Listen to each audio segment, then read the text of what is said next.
of John Hattie and visible learning. Our district's doing a lot this year with that, talking about effect size.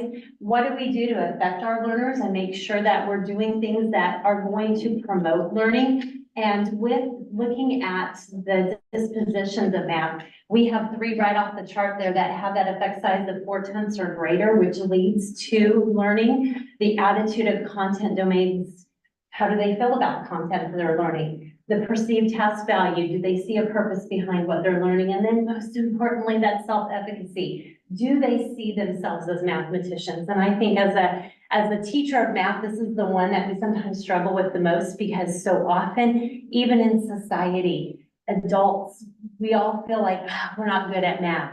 And for example, here in a couple of days, we're going to have parent-teacher conferences. When we always meet with parents of elementary teachers and we talk to kids about, oh, your child's struggling with reading. Right away, their parents are jumping on board. Okay, what do I need to do? What can I help? We'll read at night. We'll practice our reading words. But a lot of times when we talk about a student who is struggling with math and we bring that to a parent's attention, we usually get the reaction of, oh yeah, that doesn't surprise me. I was never good in math either. So much of our math is that self-efficacy, just believing in what we can do. So Diane's going to talk to you a little bit about what we need to do with the science of math in order to get there.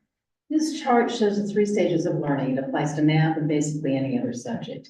You start out with acquisition, where you're teaching the skill. And you see that gray line, the goal of acquisition is to minimize errors so the students feel like they can do the task. Once those errors are minimized, then you can work on proficiency. Proficiency is getting good at something, being able to do it automatically and not really having to put as much working memory into it. As you build the proficiency, then you can go into the generalization and adaptation, where you can introduce new strategies, but relate them to that first learning. Without relating it back to that first learning, kids will often pick and choose different things. Well, I like this, but when it comes to put them together, it just doesn't work. The problem with the way we've been teaching math and with most of the textbooks now is the acquisition and proficiency are done at the same time. You are teaching a skill and all of a sudden, okay, let's practice, let's get good at it. Well, they still don't understand it. We need to back off and slow down and really make sure the kids have acquired the skill before we start to build that proficiency. That's the only way they're going to get better. Just because it's day 13 doesn't mean I have to be on lesson 13. We've got to slow down and really make sure we understand it if we want kids to improve their math abilities. And there are basically 6 concepts that Jennifer and I really believe in, that we have learned throughout our training. Use explicit instruction. A few years ago, there was a big push for CGI, cognitive learning. There's a place for that, but it's after they've learned the skill. You can use the CGI to come up with other ways to work that skill. But if you don't have that skill, you can't discover how to add and subtract fractions with unlike denominators. You're just not going to do that on your own. Use consistent and clear math language from kindergarten all the way through high school. And treat it more like you do the language you use in reading, your vocabulary in reading. You've got to be consistent. Concrete pictorial and virtual representations. Let them play with things. Let them see how they work. But you've also got to take it to the picture and then to that abstract part. Number lines. There's a big push for showing number lines. A lot of students we see have no concept of how numbers are related, the magnitude of numbers, because we don't use number lines. We use them here and there. But if you base your learning, you can teach almost everything with a number line. And once they see how those numbers are related on that number line, it helps, especially once they get into algebra. When they get into 6th grade and start using irrational numbers, that number line is the basis for a lot of that.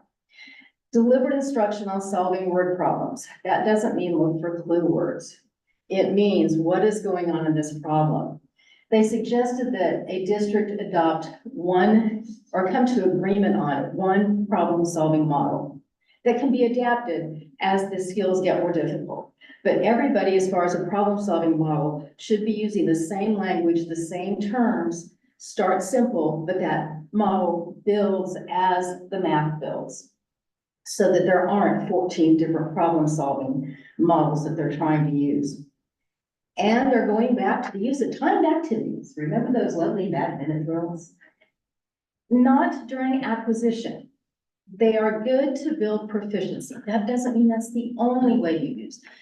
Studies have been done that you can build fluency through computer drills, but it does not transfer to paper pencil. So you've got to have a combination of paper pencil fluency, but also computer skills can help you get there.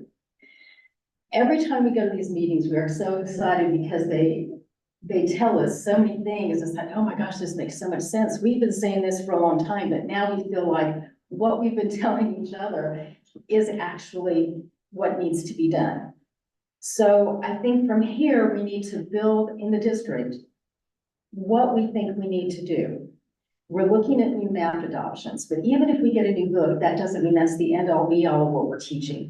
We need to take a very close look at whatever we adopt and choose 1 or 2 models for each skill, district-wide, and concentrate only on those. Because our math series now can teach anywhere from 2 to 5 different ways to do a skill.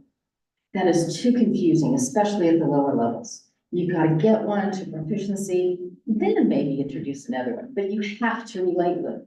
Right now, there's kind of dropped. Here's lesson 12, here's lesson 13, here's lesson 14, and each one is a different skill. We also need to look at building that consistent language and a consistent problem-solving model. It's a big job, but like Jennifer said, people are starting to look at math more like reading.